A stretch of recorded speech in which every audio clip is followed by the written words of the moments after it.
மலரட்டும் மலரட்டும் வசந்தம், மனதில் மலரட்டும் வசந்தம். மலரட்டும் மலரட்டும் வசந்தம், வாழ்வில் மலரட்டும் வசந்தம். வாழ்வில் மலரட்டும் வசந்தம். மலரட்டும் மலரட்டும் வசந்தம், மனதில் மலரட்டும் வசந்தம். மலரட்டும் மலரட்டும் வசந்தம், வாழ்வில் மலரட்டும் வசந்தம். உள்ளொளியின் வெளிச்சத்தால் உலக உயிர்களில் மலரட்டும் வசந்தம். நல்லியல்பின் நற்பண்பால் நான் இளமெங்கும் மலரட்டும் வசந்தம். நல்லொழுக்க நடைமுறையால் நல்லுறவில் மலரட்டும் வசந்தம்.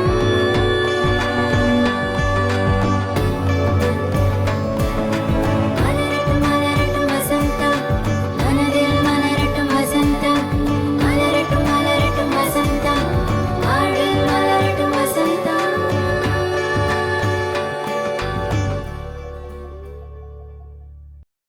வணக்கம். மலரட்டும் வசந்தம் இந்த நிகழ்ச்சிக்கு உங்கள் அனைவரையும் அன்போடு வரவேற்கிறேன். அப்துல் கலாம் அவர்கள் கூறும் பொழுது, கனவுகளை எண்ணங்களாக மாற்றுங்கள், எண்ணங்களை செயல்களாக மாற்றுங்கள் என்று கூறுவார். இன்று நாம் அடையாள சக்கரத்தை பற்றி தெரிந்து கொள்ள இருக்கிறோம். நாம் கேட்கும் அனைத்து கேள்விகளுக்கும் பதிலளிக்க வந்துள்ளார் நமது பிரம்மகுமாரர் சகோதரர் டாக்டர் பாண்டியமணி அவர்கள். இவர்கள் கடந்த 40 ஆண்டு காலமாக இந்த ராஜ்யோகாவை பயின்றும் பயிற்றுவித்தும் வருகிறார்கள். இவர்கள் பிரம்மா குமாரி இயக்கத்தின் வேல்யூ எஜுகேஷன் துறையின் இயக்குனராய் இருக்கிறார்கள். வணக்கம் பிரதர். வணக்கம். ஓம் சாந்தி. ஓம் சாந்தி. சென்ற சில நிகழ்ச்சிகளாக சுய கௌரவத்தை பற்றி பேசிக்கொண்டிருக்கிறோம். இந்த சுய கௌரவத்திற்கு அடையாளம் முக்கியம்தானா? இந்த அடையாளம் எப்படியெல்லாம் சுழல்கிறது என்பதை பற்றிய ஒரு விளக்கம் தர முடியுமா? நிச்சயமாக. இந்த அடையாள சக்கரம் என்பது ஒரு சக்கரமாகவே சுழன்று கொண்டிருக்கின்றது. சக்கரத்தில் ஒரு ஆரம்பமும் அல்லது முடிவும் கிடையாது. அது சுழன்று கொண்டே இருக்கின்ற ஒரு தன்மையை உடையது. இந்த அடையாள சக்கரமானது அறியும் திறனாக ஆகின்றது. இந்த அறியும் திறனோ எண்ணங்களை கொடுக்கின்றது. இந்த எண்ணங்களோ செயல்களாக பரிமாணிக்கின்றன. இந்த செயல்கள் நமக்கு நம்பிக்கைகளாக ஆகின்றன. இந்த நம்பிக்கைகள் நமக்கு அடையாளமாக ஆகின்றன. ஆக இப்படியாக தொடர்ந்து ஒரு சக்கரத்தில் சுழன்று கொண்டு இருக்கின்ற காரணத்தினால்தான் இதை நாம் இடையில் பிரேக் பண்ண முடியாது. இதை நாம் பயன்படுத்தி கொள்வதற்காக அதனுடைய செயலாக்கும் தன்மையை நாம் புரிந்து கொள்ள வேண்டியது அத்தியாவசியமாகின்றது. முதலில் நாம் பார்க்க வேண்டியது இந்த சுய அடையாளம். சுய அடையாளம் எப்படி இருக்கின்றதோ அதை பொறுத்துதான் நம்முடைய அறியும் திறனும் அதிகரிக்கின்றது.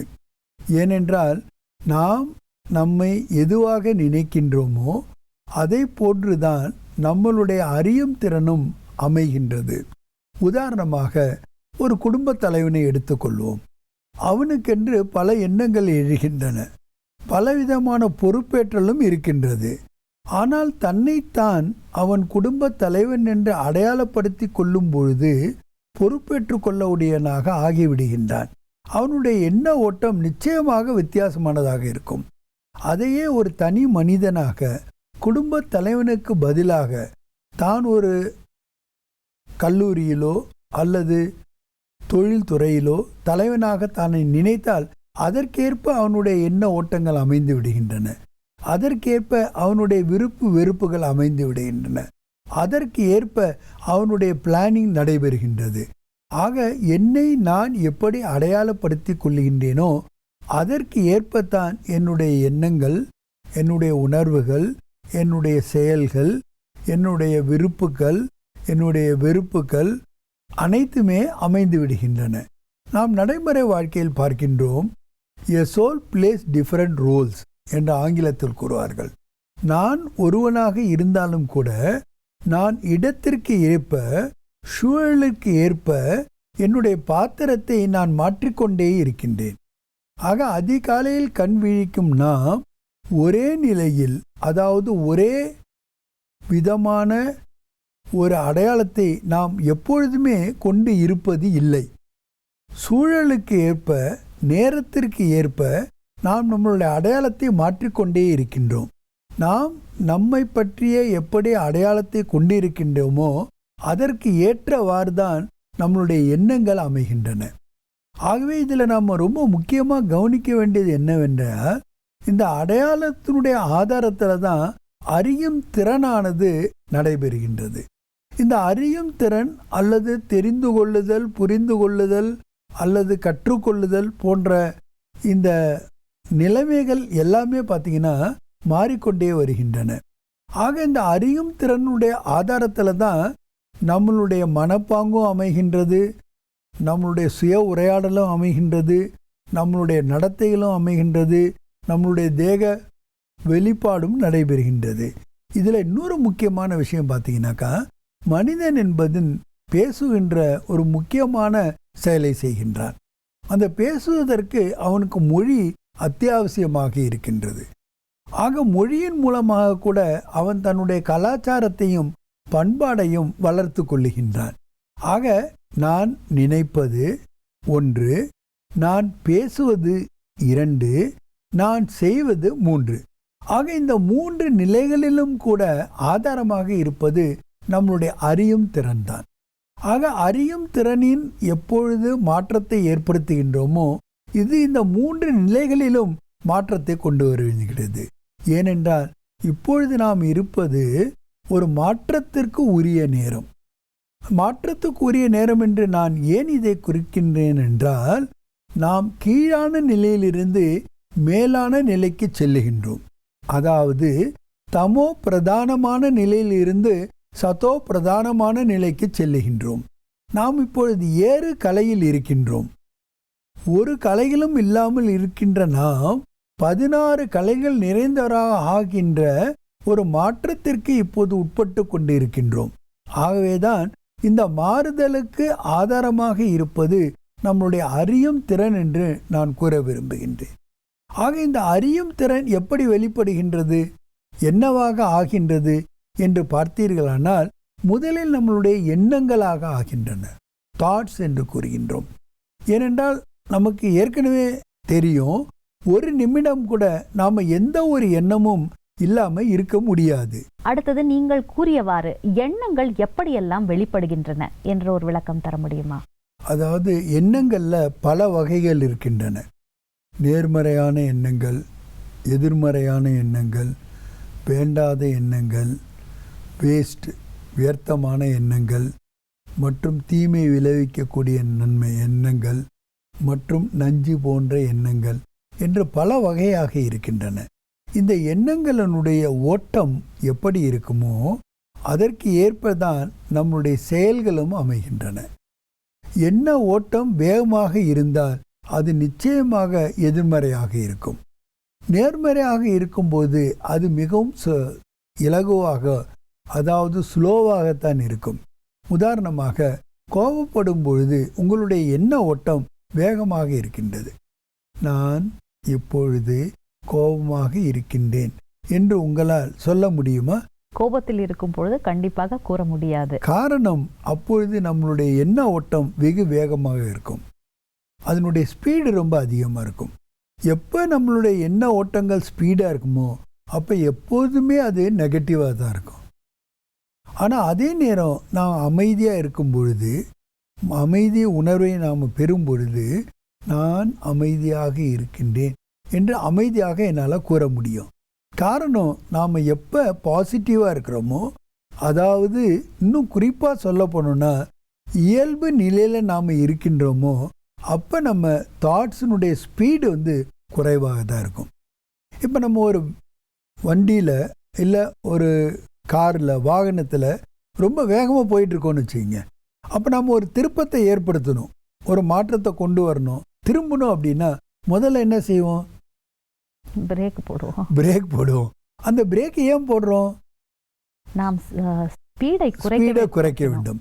ஆக நாம் ஒரு திருப்பத்துக்கு உட்பட வேண்டும் என்றால் ஸ்பீடை குறைச்சி பிரேக் போட்டு அதுக்கப்புறம் தான் நம்ம திரும்பணும்.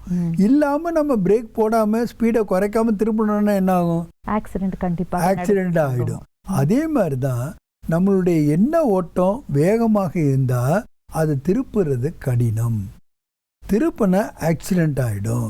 அதுக்காக என்ன ஓட்டத்தினுடைய ஸ்பீடை குறைக்கணும். குறைச்ச பிறகு நாம் எப்படி விரும்புகிறோமோ அப்படிப்பட்ட திருப்பத்தை நம்மளால் கொண்டு வர முடியும். அதனால தான் பாருங்கள், தியானம் பண்ணும்போது நம்மளுடைய எண்ண ஓட்டத்தினுடைய வேகமானது குறைக்கப்படுகிறது. அதாவது number of thoughts per second குறையும். எவ்வளவுக்கு எவ்வளோ குறையுமோ அவ்வளவுக்கு அவ்வளவு நம்மளுடைய இயல்பான தன்மைகள், அமைதியாகட்டும், ஆனந்தமாகட்டும், மகிழ்ச்சி ஆகட்டும், சக்தி ஆகட்டும், பொறுமையாகட்டும், இது எல்லாத்தையுமே நம்ம அனுபவம் பண்ண ஆரம்பிச்சிடும். அப்போ எண்ணங்களுடைய வேகத்தை குறைத்து அதுக்கப்புறம் தான் நாம் அதில் ஒரு திருப்பத்தை கொண்டு வர வேண்டும். ஆக நமக்கு பல காலமாக இந்த எதிர்மறையான எண்ணங்களை உற்பத்தி செய்து செய்து அது ஒரு பழக்கமாக ஆயிட்டு. அது நம்மளுடைய பலகீனம் என்று சொல்வதை விட அது நம்மளுடைய பழக்கத்தினுடைய தோஷம் என்று நான் கூறலாம். அந்த பழக்கத்திலேருந்து நாம் விடுபட்டு அந்த எண்ணத்தினுடைய ஓட்டங்களினுடைய ஸ்பீடை நான் குறைக்கும் பொழுது ஆட்டோமேட்டிக்காக என்ன ஆகிடுது, அது பாசிட்டிவ் ஆகிடுது, நேர்மறையானதாக ஆகிவிடுகின்றது. ஆக என்னுடைய எண்ணங்கள் எப்படி இருக்கின்றதோ குவாலிட்டி, அதனுடைய தரம், அதற்கு ஏற்பதான் என்னுடைய செயல் அமைகின்றது. ஏன்னா உங்களுக்கு தெரியும், மனிதன் ஒரு கர்ம யோகியாக இருக்க வேண்டும். ஏன் கர்ம யோகி என்று சொல்கிறோன்னாக்கா, அவனால் செயல் செய்யாமல் இருக்க முடியாது. இப்போ நீங்கள் மூச்சு விடாமல் ஒரு செகண்ட் கூட உங்களால் இருக்க முடியாது. கண்டிப்பாக அது கூட ஒரு செயல் தான்.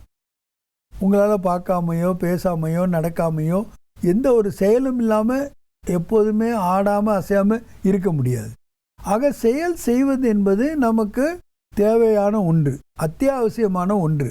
ஆக நம்ம செயலை செய்கிறோம்னா அந்த செயலை எப்படிப்பட்ட செயலை செய்கின்றோம் என்பது எதனுடைய ஆதாரத்தில் இருக்குன்னா, எப்படிப்பட்ட எண்ணங்களை உடையவராக நாம் இருக்கின்றோம். இப்போ நீங்கள் இங்கே கூட எப்படி வந்தீங்க அப்படின்னு நான் கேட்குறேன்னா, காரில் வந்தேன், ட்ரெயினில் வந்தேன், ஃப்ளைட்டில் வந்தேன் நீங்கள் சொல்கிறத விட முதல்ல வர வேண்டும் என்ற எண்ணம் இருந்தனால தானே வந்தீங்க.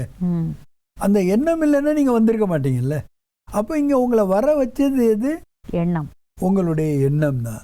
ஆக எந்த ஒரு செயலுக்கும் ஆதாரமாக விதையாக இருப்பது நம்மளுடைய எண்ணங்கள். ஆக அடையாளமானது அறியும் திறனை கொடுக்கின்றது. இந்த அறியும் திறனானது நமது எண்ணங்களுக்கு வழிவகுக்கின்றது. அந்த எண்ணங்கள் நம்முடைய செயலுக்கு வழிகொள்கின்றன. ஆக செயல் நாம் செய்வதற்கு ஆதாரமாக இருப்பது எண்ணங்கள்னு பார்த்தோம். இப்போ இந்த செயல் என்ன பண்ணும்? For every action there is equal and opposite reaction. இது மூன்றாவது விதி, மாற்றவே முடியாது. இதை எந்த ஒரு செயல் செஞ்சாலும் அதற்கு எதிர்வினை உண்டு, பலன் உண்டு. பலன் இல்லாத செயல் எதுவுமே கிடையாது. அப்போ நாம் செய்கின்ற செயலுக்கான பலனை யார் அனுபவிக்கணும்? நாம் தான். எப்போ அனுபவிக்கணும்? அது உடனேயும் இருக்கலாம், இல்லை கொஞ்சம் காலம் கழித்து கூட இருக்கலாம். ஏன் இந்த ஜென்மத்தில் இல்லாமல் அடுத்த ஜென்மத்தில் கூட இருக்கலாம். ஆனால் அதை நாம் தான் அனுபவிச்சாகணும், வேற யாரும் அதை அனுபவிக்க முடியாது. ஆனால் வினைக்கு பலன் இருக்கின்றது. அதான் வினை விளைவு தத்துவம் என்று கூறுகின்றோம். அந்த வினை விளைவு தத்துவத்தில் முக்கியமான விஷயம் என்னென்னா, உங்களுடைய குவாலிட்டி பாசிட்டிவாக இருக்கா நெகட்டிவாக இருக்கா உங்களுடைய செயல், அதற்கு ஏற்ப அதனுடைய பலனும் பாசிட்டிவாக இல்லைன்னா நெகட்டிவாக தான் இருக்கும். அப்போ யார் ஒருவருக்கு இந்த ஆன்மீக ரகசியம் புரிகின்றதோ, அதாவது நான் என்ன செய்கின்றேனோ அதனுடைய பலன் என்னை அடைகின்றது என்கும் பொழுது செய்கின்ற செயல் எப்படி அமையும்? நல்ல செயல்களாக அமையும். நல்ல செயல்களாக அமையும். நேர்மறையானதாக இருக்கு, எதிர்மறையானதாக இருக்காது. அப்போ நம்ம கோபப்பட்டோ அல்லது ஆத்திரப்பட்டோ அல்லது பொறாமைப்பட்டோ அல்லது வெறுப்புடனோ ஏதாவது காரியத்தை செய்வோமா? கண்டிப்பாக செய்ய மாட்டோம். ஏனென்றால் இவை அனைத்துமே என்ன ஆயிடுது? தீய செயல்களாக ஆகிவிடுகின்றன. தீய செயல்களுடைய பிரதிபலன் நம்ம தீமையை அனுபவிக்கின்றோம். அதாவது நெகட்டிவ் ஃபீலிங்ஸும் மறுபடியும் வருகின்றது.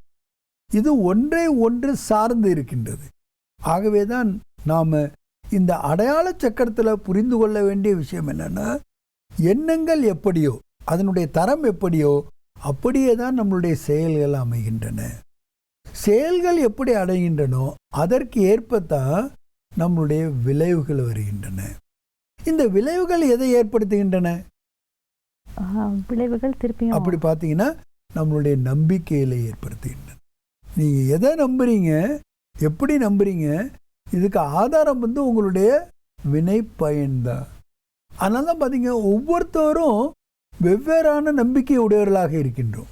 சரி, இந்த நம்பிக்கையாவது ஆரம்பத்தில் உள்ளது அப்படியே இருக்குதான்னு கேட்டிங்கன்னா அதுவும் இல்லை, அதுவும் மாறிக்கொண்டே இருக்கின்றது. உங்களுடைய அறியும் திறனுக்கு ஏற்ப, உங்களுடைய அனுபவத்திற்கு ஏற்ப அதையும் மாறிக்கிட்டே இருக்கு. உலகம் எவ்வளோ அதிசயமானது பாருங்க, நம்மளுடைய வாழ்க்கை எவ்வளோ அதிசயமான வாழ்க்கை பாருங்க. ஒவ்வொரு வினாடியும் நம்ம மாறிக்கொண்டே இருக்கின்றோம். இதில் இன்னொன்று அதிசயம் என்னன்னு பார்த்தீங்கன்னா, நம்மளுடைய உடலினுடைய ஒவ்வொரு செல்லும் கூட மாறிக்கொண்டே இருக்குதுன்றாங்க. இன்னையிலேருந்து 7 வருஷம் கழிச்சு பார்த்தீங்கன்னா அதுக்கப்புறம் இப்போ உள்ள செல்லு எதுவுமே இருக்காது, எல்லாமே புதுசுன்றாங்க. நமக்கு வெளிப்புறமாக பார்க்குறதுக்கு அதே மாதிரி தான் தெரிந்தாலும் கூட பழைய செல்கள் எல்லாம் அழிந்து விடுகின்றன, புதிய செல்கள் உருவாகின்றன. இந்த மாற்றம் நடைபெற்றுக்கிட்டு தான் இருக்கின்றது. ஆக எல்லாமே மாறக்கூடியது. அந்த மாற்றம் கூட எப்படி ஏற்படுகின்றது என்றால் ஒரு சிஸ்டமேட்டிக்காக நடக்குது பாருங்க. அதான் வாழ்க்கையில் நாம் புரிந்து கொள்ள வேண்டிய, தெரிந்து கொள்ள வேண்டிய விஷயமாகும். மாற்றம் என்பது நிரந்தரமானது, அதில் எந்த சந்தேகமும் கிடையாது. ஆனால் அந்த மாற்றம் கூட எப்படி நடைபெறுகிறது? ஒரு சிஸ்டமேட்டிக்காக நடைபெறுகின்றது. அப்போ அந்த சிஸ்டமேட்டிக்காக நடைபெறுகின்ற வாழ்க்கையில் நம்ம வாழ்க்கை எப்படி இருக்கணும்? நம்மளதும் சிஸ்டமேட்டிக்காக இருக்கணும். சிஸ்டமேட்டிக்காக இருக்கணும். இருந்தால் தான் அதை கூட இணைந்து நம்ம போக முடியும். ஆனால் இன்னைக்கு நம்ம நடைமுறை வாழ்க்கையில் பார்க்குறோம், நம்மளுடைய செயல்கள், நம்மளுடைய நடத்தைகள் எல்லாமே சிஸ்டமேட்டிக்காக இருக்கா? கண்டிப்பாக இல்லை. இணக்கத்தோடு இருக்கா? இல்லை. இல்லை. அப்போ இணக்கம் இல்லைன்னா, ஹார்மனி இல்லைனாக்கா டிஸ்ஹார்மனி அப்படின்னாலே நமக்கு டிஸ்டர்பன்ஸ். அந்த டிஸ்ஹார்மனியாக இருக்கனால தான் நமக்கு டிஸ்டர்பன்ஸ் இருக்குது. சரி, இப்போ இந்த நம்பிக்கைகள் உருவாகிவிட்டன, இல்லை நாம் தான் அதை உருவாக்கணும். நாம் தான் என்னுடைய நம்பிக்கையை உருவாக்குறதுக்கு காரணமாக இருக்கின்றேன் என்று நான் நினைப்பது தான் சுய பொறுப்பு ஏற்றல், டேக்கிங் ரெஸ்பான்சிபிலிட்டி. இன்னைக்கு நடைமுறை வாழ்க்கையில் பார்த்தீங்கன்னா 100க்கு 90% யாருக்கு இந்த ஆன்மீக அறிவு இல்லையோ அவங்க எந்த பொறுப்பையும் ஏற்றுக்கொள்வதே இல்லை.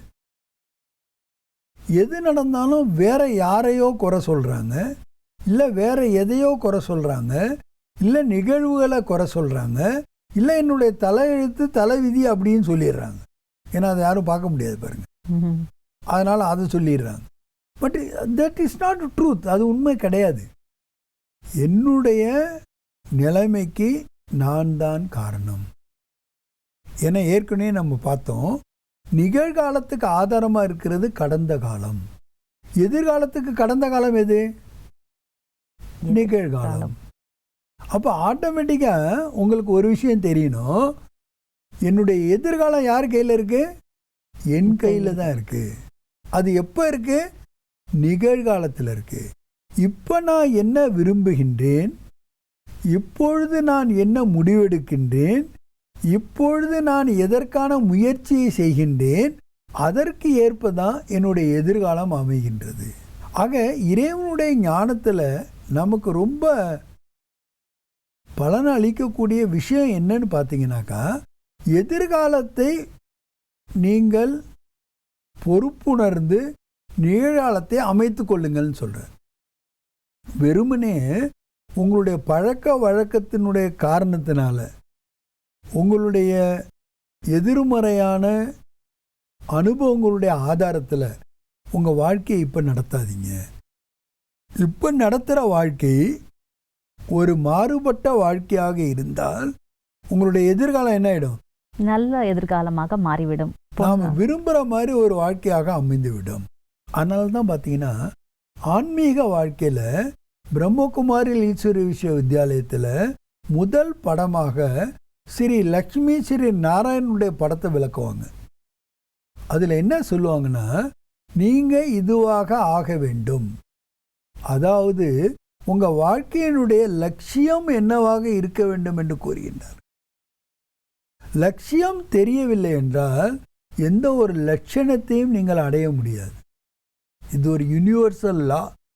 அதனால தான் நாம் அந்த லட்சியத்தை அடைவதற்கான லட்சியத்தை வைத்து முயற்சி செய்யும்போது நம்முடைய சதவிகிதம் எதுவாக இருந்தாலும் பரவாயில்ல, அது நாம் விரும்புகிற அளவுக்கு இல்லாட்டாலும் பரவாயில்ல, அதை நோக்கி நாம் முன்னேறுகின்றோம். ஆக லட்சியமற்ற வாழ்க்கை என்பது துடுப்பில்லாத படகை போன்றது. படகுல இருக்க, ஆனால் என்கிட்ட துடுப்பு இல்லை, நான் எப்படி அதை செலுத்துவேன்? எங்கே போகணுமோ அங்கே போய் சேர முடியாது என்னால். கண்டிப்பாக அதனுடைய ஓட்டம் எப்படி இருக்கோ அப்படியே தானே நான் போயிடுவேன். ஆக வாழ்க்கையில் அதனுடைய ஓட்டத்தில் நம்ம போகக்கூடாது. இன்னைக்கு உலகம் எங்கே போயிட்டுருக்கு, எதை நோக்கி போயிட்டுருக்கு, அதோட நான் போகக்கூடாது. நான் எங்கே போகணும்னு விரும்புகிறேனோ அங்கே போய் சேர வேண்டும். அதனால தான் இப்போ இறைவன் என்ன சொல்கிறாருன்னா, உங்கள் வாழ்க்கையை நீங்கள் லட்சியம் உடையதாக அமைத்து கொள்ளுங்கள். அதிகாலையில் எழும்போது முதல் நினைவு இறைவனின் நினைவு வந்துருச்சுன்னு வச்சுங்க, எவ்வளோ சுகமாக இருக்கும் உங்களுக்கு, யோசிச்சு பாருங்கள். எவ்வளோ ஆனந்தமாக இருக்கும் உங்களுக்கு, யோசிச்சு பாருங்கள். ஏன்னா உங்களுக்கு வாழ்க்கையில் கிடைக்கக்கூடிய ஒரு பெரிய பலன். 5000 ஆண்டுகள் காலச்சக்கரத்தில் இறைவன் என்றைக்குமே இப்படி பாலனையை கொடுக்க போகிறதில்ல. அந்த பாலனையை பெறுகின்ற நீங்கள் எவ்வளவு பாக்கியசாலிகளாக இருக்கின்றீர்கள். அந்த பாக்கியத்தினுடைய உணர்வு அதிகாலையில் முதல் என்னவே இருந்ததுன்னா, முதல்ல ஆரம்பமே கரெக்டாக இருந்ததுன்னு வச்சுங்க, முடிவு எப்படி இருக்கும்? நல்லதாக தான் இருக்கும். கண்டிப்பாக. இந்த அடையாள சக்கரத்தை வரிசை கிரமமாக சொல்ல முடியுமா திருப்பியும் இன்னொரு முறை நம்ம நேயர்களுக்காக? நிச்சயமாக. அதாவது அடையாளமானது நமக்கு அறியும் திறனாக பரிணமிக்கின்றது. இந்த அறியும் திறனானது எண்ணங்களாக உருப்பெறுகின்றன. இந்த எண்ணங்களானது செயல்களாக பரிணாமிக்கின்றன. இந்த செயல்களோ நமது வினை விளைவு தத்துவமாக வினை பயனாக உருப்பெறுகின்றன. இந்த வினை பயனோ நமது நம்பிக்கைகளாக ஆகின்றன. இந்த நம்பிக்கைகளோ நமது அடையாளத்திற்கு ஆதாரமாக ஆகின்றன.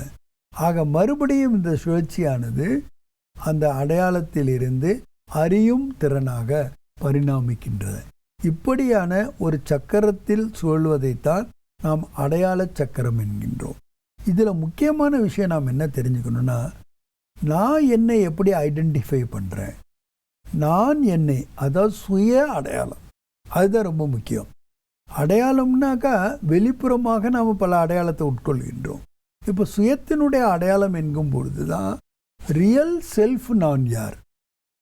அதாவது நான் யார்னு நினைக்கும் போது நான் என்னவாக இருக்கின்றேன், இல்லை எப்படிப்பட்டவனாக இருக்கின்றேன், அல்லது எந்த குணங்களை சக்திகளை என்னுள் கொண்டிருக்கின்றேன் என்றது எல்லாமே நமக்கு புரிய வந்து விடுகின்றது. இதில் ஆன்மீக ஞானத்தினுடைய அத்தியாவசியம் என்னவென்னு கேட்டிங்கன்னா, ஆன்மீக ஞானத்தில் ஒன்றில் தான் ஆன்மா என்றால் என்ன என்று கூறப்படுகின்றது. ஸ்பிரிச்சுவாலிட்டி என்ற வார்த்தையில் கூட பார்த்தீங்கன்னா ஸ்பிரிட் தான் வருது. ஸ்பிரிட் என்றால் செல்ஃப்னு அர்த்தம், செல்ஃப் என்றால் ஆத்மா என்ற அர்த்தம், அதாவது உயிர் என்று அர்த்தம். ஆக நான் உயிர் எப்படி இருக்கின்றேன், ஏற்கனவே ஒரு தடவை பார்த்தோம். இதை நான் என்ற உயிரானது 3 வழிகளில் செயலாற்றுகின்றது. எண்ணங்களை எழுப்பும் போது அதை மனது என்று கூறுகின்றோம். கண்டுபிடிக்கும் மற்றும் நிர்ணயிக்க சக்திகளை பயன்படுத்தும் போது அதை புத்தி என்று கூறுகின்றோம். எப்பொழுது செயல்களுடைய ஒரு பதிவு இந்த ஆத்மாவில் ஏற்பட்டு விடுகின்றதோ அதை நாம் சுபாவம் அல்லது சம்ஸ்காரம் அல்லது நம்மளுடைய மெமரி என்று கூறுகின்றோம். ஆக நான் என்று கூறுகின்ற இந்த ஆத்மாவானது உடலில் இருந்து தனிப்பட்டு இருக்கின்றது, ஒரு உயிர் சக்தியாக இருக்கின்றது. இது இயல்பான ஒன்றாக, நிரந்தரமான ஒன்றாக, என்றுமே அழியாத ஒன்றாக இருக்கின்றது. அது தன்னுடைய செயல்பாடுகளை செய்யும் பொழுது மனம், புத்தி, சம்ஸ்காரம் என்று நாம் அழைக்கின்றோம். ஆக இது ஒன்றும் தனித்தனியாக இல்லை. இந்த 3 செயல்களையும் செய்யக்கூடிய ஒன்று ஆத்மா, அதாவது நான் என்ற இந்த சக்தியாகும். இதைத்தான் நாம் சுய அடையாளம் என்று கூறுகின்றோம். ஆக சுய அடையாளத்தினுடைய ஆதாரத்தில் அறியும் திறனும், அறியும் திறனின் ஆதாரத்தில் எண்ணங்களும், எண்ணங்களுடைய ஆதாரத்தில் நமது செயல்களும், செயல்களுடைய ஆதாரத்தில் நம்முடைய வினை பயன்களும், வினை பயன்களுடைய ஆதாரத்தில் நமது நம்பிக்கையும், நம்பிக்கையினுடைய ஆதாரத்தில் நம்மளுடைய அடையாளமும் அமைந்து விடுவது, இந்த சக்கரத்தை தான் நாம் புரிந்து கொள்ள வேண்டியது அத்தியாவசியமாக ஆகின்றது. நம்முடைய சுய கௌரவத்தை நாம் வளர்த்து கொள்வதற்கு, அதை தக்க வைத்துக் கொள்வதற்கு, அதன் மூலமாக பல பலன்களை பெறுவதற்கு. இந்த நிகழ்ச்சியில ரொம்ப அழகாக அடையாள சக்கரத்தை பற்றிய ஒரு தெளிவான விளக்கத்தை எங்கள் அனைவருக்கும் வழங்கினீர்கள். இங்கு வந்தமைக்கு மிக்க நன்றி. வணக்கம். நன்றி, வணக்கம். என்ன நேயர்களே, இந்த நிகழ்ச்சியை பார்த்தீர்களா? இந்த நிகழ்ச்சியில நாம் அடையாள சக்கரத்தை பற்றி நிறைய விஷயங்களை தெரிந்து கொண்டோம். சுய கௌரவத்திற்கு ஆதாரமாக இருப்பது இந்த அடையாள சக்கரமே. இந்த அடையாள சக்கரம் அறியும் திறனின் ஆதாரத்தில் இருக்கிறது. அறியும் திறனே எண்ணங்களுக்கு ஆதாரமாக இருக்கிறது. எண்ணங்கள் செயல்களை ஆதாரமாக கொண்டுள்ளது. செயல்கள் நம் வினை பயன்களை ஏற்படுத்துகிறது. வினை பயன்களின் ஆதாரத்தில் நம்பிக்கைகள் உருவாகிறது. நம்பிக்கைகள் மறுபடியும் அடையாளத்தை உருவாக்குகிறது. இந்த நிகழ்ச்சி இதோடு நிறைவு பெறுகிறது. மற்றொரு நிகழ்ச்சியில் மீண்டும் சந்திக்கலாம். நன்றி, வணக்கம். மலரட்டும் மலரட்டும் வசந்தம், மனதில் மலரட்டும் வசந்தம், மலரட்டும் மலரட்டும் வசந்தம்.